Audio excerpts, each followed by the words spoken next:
Good morning, everyone, from my chilly office. I don't know where you're located, but here in Florida, we are having chillier than normal weather. But we're going to get through it. Hopefully, it doesn't last too long for our warm blood here.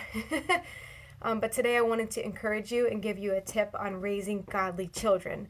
There's so many things that go into raising godly children. There really is no magic potion other than what the Word of God tells us to do. So although there is a huge list of things, I just want to give you one thing this morning that may help you on your journey. I'm going to read Deuteronomy chapter 6, verses 5 through 6.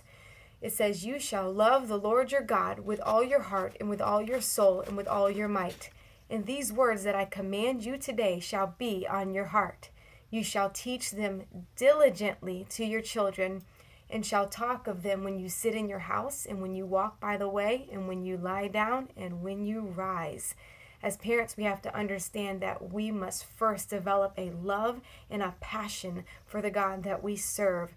Then we are able to diligently work at pouring that into our children. You know, the old saying is monkey see, monkey do. And if your kids see the love and passion that you have for God, they're going to want to follow. Children want to follow their parents. We need to be their role models in the things of God.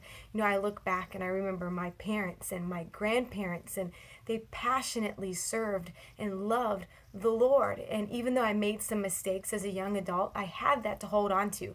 Because Proverbs 22:6 tells us that if you train a child in the way they should go, when they get older, they will not depart from it.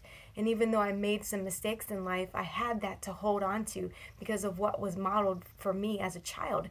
They first and foremost loved the Lord their God with all of their heart, might, and soul. And all of their strength, you know, everything that was in them, they loved the Lord. And so that gave me a way out when I was not making the best decisions. So I encourage you as parents to find that passion and that love for the Lord yourself.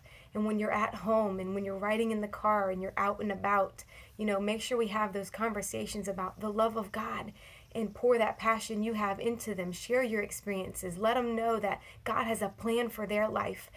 And I pray that God would give you the strength and the wisdom and the knowledge on how to keep your children on the path that is narrow and straight, even as they grow older, and that they won't depart from it. They won't make those mistakes to walk away from God and have to take the long route back to Him. We want our kids to serve God wholeheartedly from now until adulthood and forever.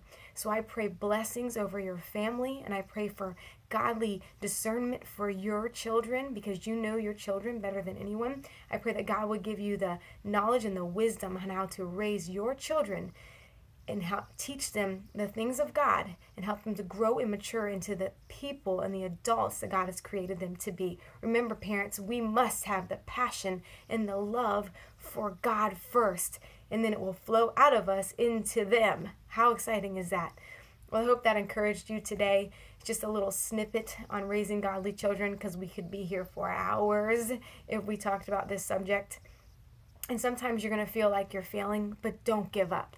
Do not give up. Keep instilling the Word of God, and God will give you the promises from His Word into your children.